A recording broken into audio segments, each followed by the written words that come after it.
The next story, let's bring it right back to Canada. Uh, I'm not sure if you guys have noticed the massive kind of inconvenience that millions and millions of Canadians have been going through for the past month, which is the Canada Post strike. So the Canada Post strike is now in its fourth week, and yeah, basically the two sides are farther apart than ever before. Apparently, even though there's been some compromise, but I think like the union was saying that they were demanding 24% wage increase before, but now they lowered it to 19. But then Canada Post is still only to willing to offer 11, so they're still 8% apart on the wage part. And this goes beyond the wages. There's much more, right? Stuff about like vacation time and like weekend delivery of mail and parcel and all this stuff. All of this is still ongoing. And then they had like a federal mediator that came in to try and mediate things, and the mediator was there for less than a week, and then the mediator was like, "I'm out. Like you guys are so far apart that I can't do anything because I'm just wasting my time. So I'll come back when you guys are close enough together such that I feel like I can help you guys make a deal." And the mediator never came back because they never got close enough together for the mediator to feel comfortable, kind of like to feel that his time is being spent in a valuable way. So yeah, basically 4 weeks in, we're still at a standstill. We already missed Black Friday. And we spent a whole Black Friday and Cyber Monday without Canada Post. And we might spend Christmas without Canada Post at this point. So my question to you guys is, I'm not sure how deep into the details you've read into this strike, but are you more so on the side of Canada Post, or are you more so on the side of the union, or are you on neither side, or maybe you can see merits from both sides? And the final question is, how important do you guys think Canada Post is? Do you think we could survive without it, or has it been like a massive inconvenience such that you feel that it's essential? Maybe do you feel that the government, the federal government, should step in and stop this strike? Or what's your opinion on what's been transpiring with Canada Post in general? I mean, it's a weird one to look at because every time I looked at both angles of the debate, and it just seems like both sides have a lot of like reasonable things to say. I think that like a lot of this is a sign of the times. Like this is a very old institution that would have been extremely popular infrastructure for the country. Times have changed with the advent of the internet, but also with just competition from other couriers. So, I mean, I'll answer the last question you asked first. Does Canada need a functioning national government-owned post office? I don't think so, because I've seen other countries, even countries in the Western world, to privatize their post office, and they've had positive impacts. It would be a different relationship that you would have with the post office. But no, I mean, whether it was privatization or if like UPS just took over, I don't think Canadians would be in any kind of crisis if they had to change the way that they sent letters across the country. Um, in terms of like the sign of the times, I just think it's one of these things where this institution is a government institution that comes with like this like almost assumption that like people who work within a government institution are going to be compensated fairly well, whether or not you believe like their jobs are hard. They have a lot of load that they have to like. It is a hectic job to have. It is complicated. I think a lot of people assume that like being a mailman is like a low uh is almost like um, a low skilled job, and in some ways, I guess it is, but in other ways, it's not as low skilled as you would think. Like there's a lot of it's I think when you add that with the stress of being a mailman and getting all your packages out in time and all that kind of stuff and all the coordination you have to do on a daily basis and how much responsibilities on your hands, it is a job where you kind of expect to kind of get paid decently. And even like UPS guys and FedEx guys get paid pretty well. So it's a kind of job with an expectation that people are going to get paid well. But the problem is that the Crown Corporation uh, is negotiating with them to try to make Canada Post more competitive with competition. And if they don't have any maneuverability, they're not going to get competitive with competition. I do believe Canada Post mailmen deserve a pretty substantial pay raise when you consider how little cost of living pay raises they've received. But I also know that if they got a very substantial pay raise, it would make Canada Post less competitive, which would probably shrink the workforce for Canada Post. I think that, like, I understand the idea behind having a two-tiered workforce where you had part-time workers doing Saturday deliveries. I'm skeptical that it will work out. I know General Motors tried to do something similar to that after 2008, and they kind of fell apart right away, where they negotiated a two-tier salary, and they just like they realized they couldn't hire people to do the job at $11 an hour. Like, people, nobody wants to be. I guess there is a chance that you could have like part-time mailmen and people would take the job, potentially in some cases out of desperation. But I just don't think that two-tier workforce is going to work out very well for them. I don't think Canada Post is going to find a way to be competitive here, and I feel like they're not going to get the wage increase they want. I feel like this is going to end with Justin Trudeau forcing them back to work. So it's just like a bad situation because I kind of feel for them. I kind of think they should get a pay raise, but I also think this institution is kind of doomed for failure. And I don't know what's on the other side of this. I feel like we have an inevitability that a conservative government will just simply privatize it. I just want to share this poll first of kind of a Leger poll about Canadians, like just the citizens' response to the Canada Post workers and their demands. So 56% are in favor of the union, and 29% are opposed to the union, which I assume, they're going to be pro Canada Post in this case. So yeah, I guess like slightly more than half of Canadians are in favor of the union, which, I do agree with what you said, Sunil, that I think the cost of living has outrun the wages of the postal workers. And, they are well within their rights to demand a wage increase. But the issue is that Canada Post, I'm not sure if you know this, but I'm sure you guys know this, but they're run super poorly and they're bleeding money like crazy. So I think I read a report that they lost like $400 million or something last quarter. Or was it last year or last quarter? But I don't remember, but it was like a massive number. And it's like, I'm just sitting here wondering, how did they lose so much money, right? Because every time, like, Canada Post does not have a demand problem. Every time I go to Canada Post, it's always packed.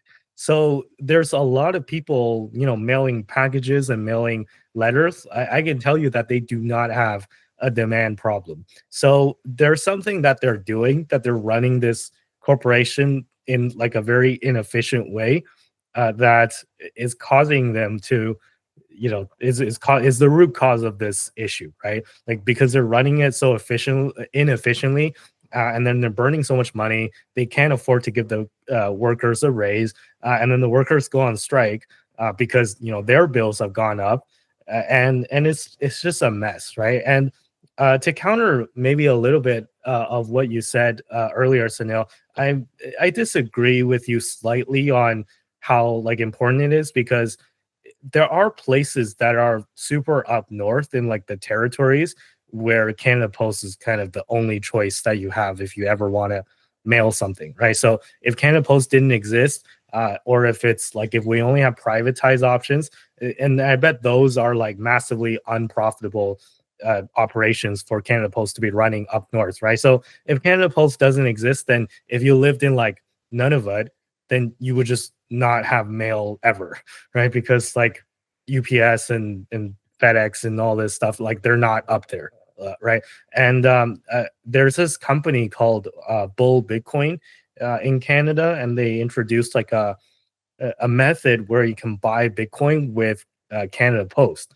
The way that it works is that they give you like a QR code, and then you bring the QR code to Canada Post. They scan the QR code, and then you get hit with the bill at that point, and then you can pay with cash if you want, or card.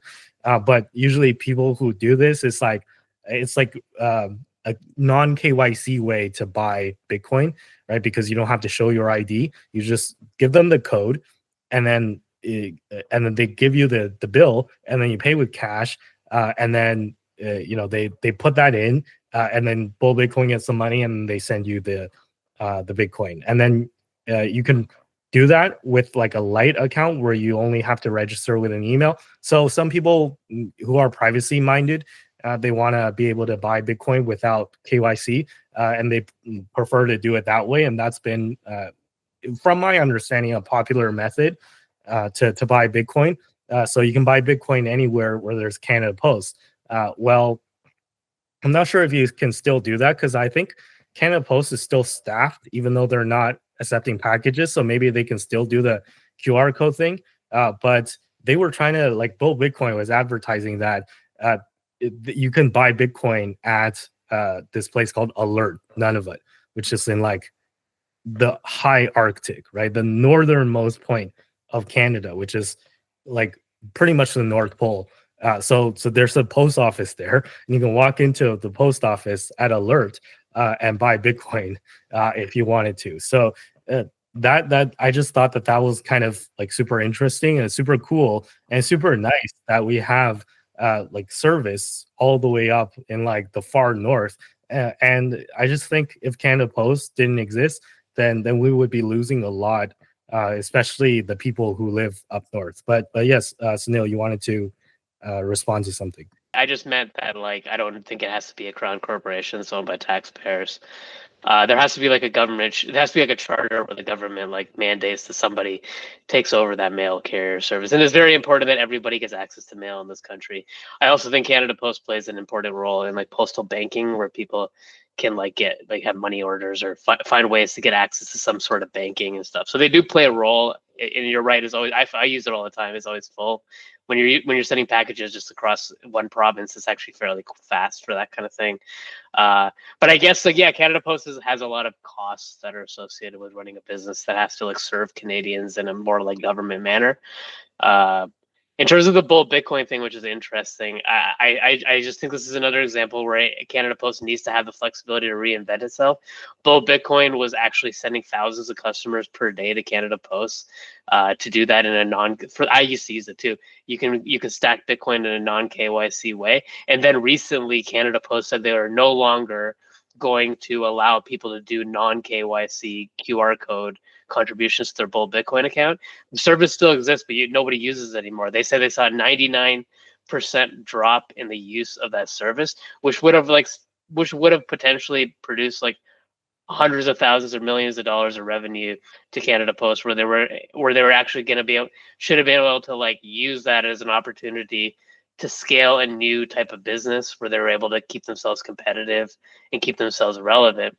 But when you are attached to the government, these are the kinds of decisions that get made. So I think that Canada Post workers could actually potentially be better off if they were served by a non-crown corporation. Yeah, so I guess what you're saying is that you're exploring maybe Loblaw's kind of version of the Canada Post model, like the Loblaw's model or the grocery store model in general, put to Canada Post. Is that kind of sort of accurate? I mean, I guess it's more like what they did in the Netherlands, where they privatized their post office and everything kind of worked out, and their citizens still got access to mail. But I guess, yeah, like, I mean, it would probably be like a Loblaws type company. It would be a big giant Canadian conglomerate if it actually survived and was able to be competitive as a private business. But also in the Loblaws having a banking component to it, you could do postal banking, and it's a huge opportunity. Like, Bitcoin would be a huge opportunity for Canada Post, but they can't because the government would never get involved in Bitcoin-based banking. So, on that Loblaws comment, we just lost our final NDP supporter audience member. Now, let me pass it to Tristan for his thoughts on this whole Canada Post issue. It's difficult to say that like they don't have a point. It's just also we're in a spot where the economy is kind of in the dumpster. So it's also the timing wise is not super great for negotiation on that front, I would say, because I feel like it's not like the country is flush with funding for increasing the salaries of a crown corporation like Canada Post.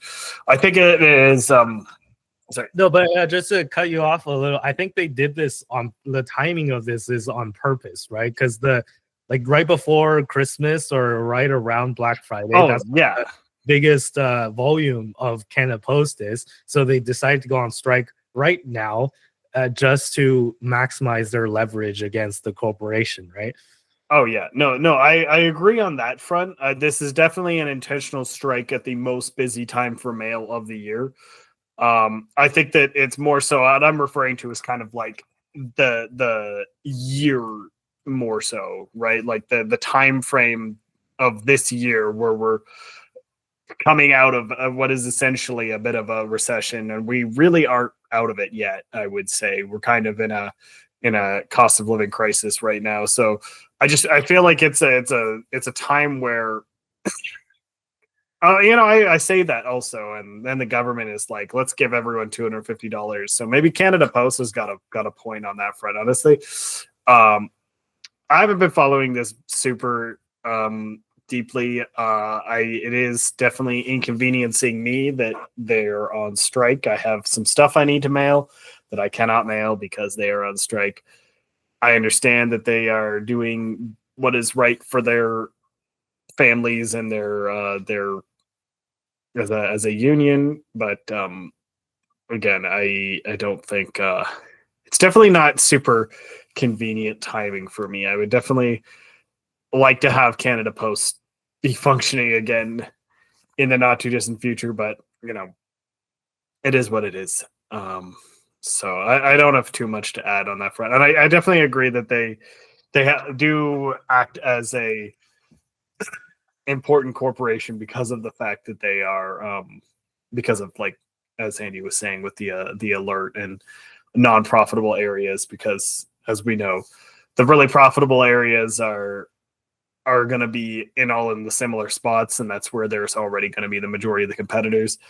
But like, you go to a smaller area where there's less demand and there's going to be less competition at the same time, because there's just going to be less money in it for a competitor. So the for-profit competitors are going to be underserving areas where Canada Post can unprofitably provide a service that is basically a service that all Canadians need access to some degree. So I agree on that front. Yeah, I mean, I was wondering why Canada Post, back to the point where Sunil mentioned earlier that they're not competitive. I actually thought that their prices are pretty competitive, because if you compare Canada Post to FedEx or UPS for the same kind of package for the same distance, Canada Post is often like 2/3 or even half the price of FedEx and UPS. And I was wondering, is like, how are they able to offer this at such a low price? Well, through this strike, I found out that they were losing $400 million a quarter. That's why. So yeah. There's also there's the corporate deals though too. Like if you're a corporation that decides to like do all your packaging through UPS, you're gonna be charged like a deal. Like there's different ways of negotiating contracts. It's not just that, like it's not just the rate of the package. So Canada Post actually fought back hard against Amazon, because Amazon was using them to be their like package delivery service, and I think the union made a lot of noise about it, saying that it was making their jobs a lot harder, and that's why Amazon actually went away from post offices and started getting into like other types of delivery options. So I just find that whenever Canada Post has an opportunity to like reinvent themselves, they shoot themselves in the foot. And I think that's just the nature of this like old institutional model of running a company, like especially through a crown corporation model. They just don't even understand the opportunities that are in front of them. And but I do take back some of what I had to say. Like I do think you guys are right that if Canada Post wants to serve all Canadians, it's going to have to like take a hit on profitability. So I don't know what the exact solution for what a private model would do to like remote areas in northern Canada and that kind of thing. It should be run like a not-for-profit, but that doesn't mean that they should also be bleeding millions, hundreds of millions of dollars a quarter, right? Like there's an in-between. Like I don't necessarily want them to become kind of just a profit-seeking company, like like FedEx and UPS, like publicly traded and gives shareholders dividends and all that stuff. But at the same time, it is very unsustainable what they're doing right now, which is bleeding hundreds of millions of dollars per quarter. And then, they get into all these fights with the union, and then hold on, we're on strike for 4 weeks, right? And it could be 4 months, who knows, right? But yeah, I think that there's got to be a solution somewhere in the middle where Canada Post as a corporation needs massive reform. And the union the union's demands are not like crazy. Obviously, they need a wage increase of some sort, but at the same time, I feel like the union model, kind of, if you could call it a model, has also been obstructionist in terms of like getting to what is good for them ultimately, right? Like what you said, Sunil, with the Amazon thing, like the union has their points that, oh, we don't want to like deal with all this influx of stuff where we're overworking people. They're clearly coming from like the work perspective on how they're going to handle the work, but they're not thinking about the benefits of the corporation where, if the corporation becomes more profitable, or at least they lose less money, then ultimately they have more money to give to the workers in the first place. But that's not what kind of the union is focused on, because the union kind of is poised against the corporation, and they're always kind of like, it's always an adversarial relationship, right? Versus if you have a company and you're a shareholder, then you're part of the company, then it's not an adversarial relationship. It's quite the opposite, because you're trying to make the company bigger and better, right? If your employees are shareholders, especially, but kind of with the union and corporation model, you always create an adversarial relationship, and I think that that's been kind of what's holding Canada Post back, and ultimately that just makes the problem worse, right? It's like, sure, the union workers, they have a right to demand higher pay when the cost of living skyrockets like this, but I think what the collective is not realizing is that if you push too hard, you can collapse the whole system, and ultimately it's the workers that lose in the end, right? If Canada Post is completely so bankrupt that they're not functional anymore, the worker still is going to be the one to lose in the end. So I think the union needs to get that through their heads too, right? It's a two-way street. So I'm not really on either side of this argument. I think they've both done, like the union and the Canada Post Corporation, they've both done things that are not ideal, and I don't know what the long-term solution is.